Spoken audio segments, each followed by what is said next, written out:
哦，用吊车吊那个树头榕树，台风吹倒的大榕树。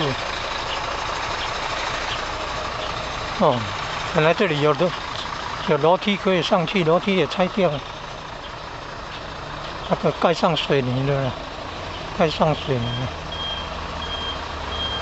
哦，刚好从那个往西北的角落倒下去，那个屋顶你看水泥的打到一点点，它那个铁皮的也会破坏一点点。